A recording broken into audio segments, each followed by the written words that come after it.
नमस्कार विद्यार्थियों, मैं देवेंद्र पारिक स्वागत करता हूं आपका जीके बाय डीके चैनल पर। विद्यार्थियों, आज हम गुप्त काल की महत्वपूर्ण रचनाएं, लगातार इनमें से प्रश्न पूछे जा रहे हैं, बहुत ही महत्वपूर्ण है। एक शानदार ट्रिक के माध्यम से मैं कंप्लीट किताब याद करने का प्रयास करूंगा और प्रयास करने के बाद आपको कमेंट में बताना है कि आपको कैसा लगा। मुझे आशा है बहुत अच्छा लगेगा और शानदार रूप से आपको याद हो जाएगी। चलिए शुरू करते हैं।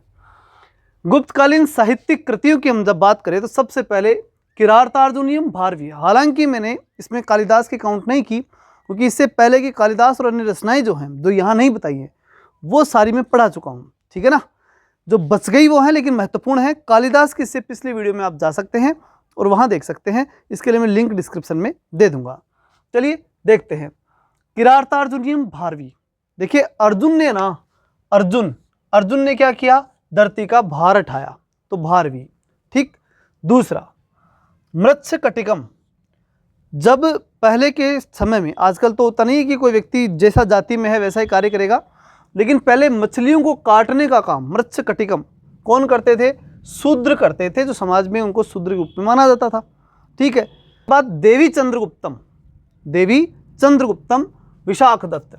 तो विशाखदत्त की दो किताबें हैं, एक मुद्रा राक्षस, ठीक है, और दूसरी देवी चंद्रगुप्तम। तो आपको याद क्या रखना है कि देवी जो है वो चंद्रमा जब उगा हुआ था या चंद्रमा जब उदित था, देवी चंद्रमा जब उदित था उस समय, ठीक है, क्या करती है? मुद्रा लेकर के और राक्षस के पास जाती है।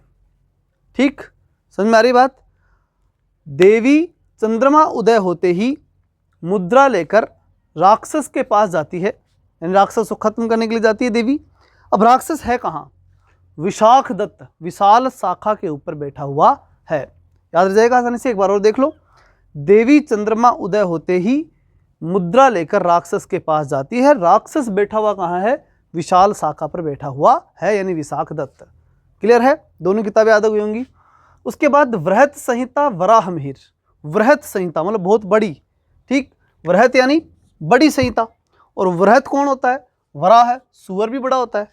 ठीक है, जंगली सुअर होते हैं, बड़े होते हैं। तो वराह और वृहत, बड़ा जंगली सुअर, ऐसे आप याद रख लीजिए। वृहत संहिता वराहमिहिर। वैसे भी याद रख सकता है वै और वै। ठीक, दोनों वैसे स्टार्ट होते हैं, वो भी याद रख सकते हैं, लेकिन वै में हालांकि कोई दूसरा स्टार्ट नहीं हो रहा, आसानी से याद रह भी जाएगा, कोई दिक्कत नहीं आएगी। वृहत संहिता वराहमिहिर, ठीक है, दोनों वैसे स्टार्ट हो रहे हैं, लेकिन फिर भी कंफ्यूज हो सकता है इसमें, क्योंकि देखिए विष्णु शर्मा तो वैसे स्टार्ट हो गया और इधर पंचतंत्र है।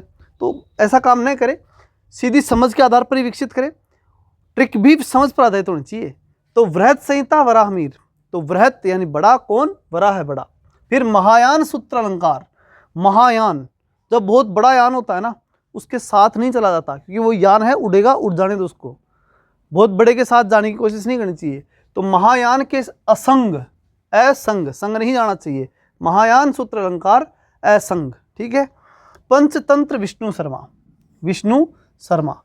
पहले तंत्र विद्या के अंदर शर्मा यानी ब्राह्मण लोग जो थे वो पारंगत हुआ करते थे, इसलिए उस आधार पर देख लीजिएगा तंत्र शर्मा।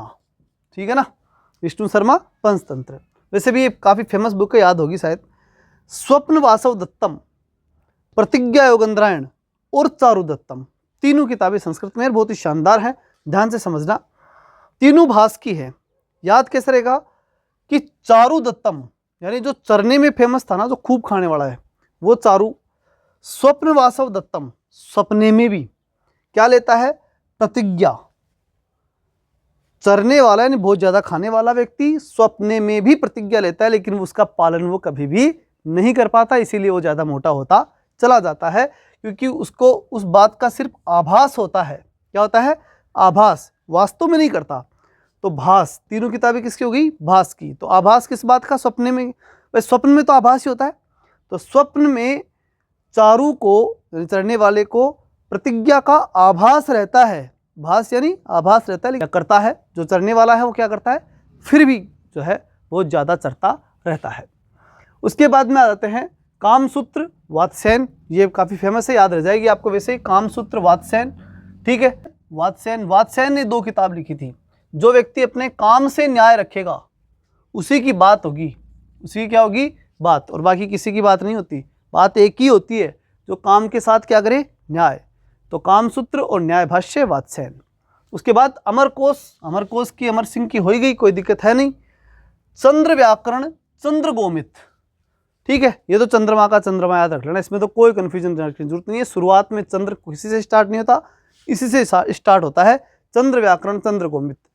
नीतिसार कामांधक बहुत महत्वपूर्ण है, ठीक है, ध्यान रखना।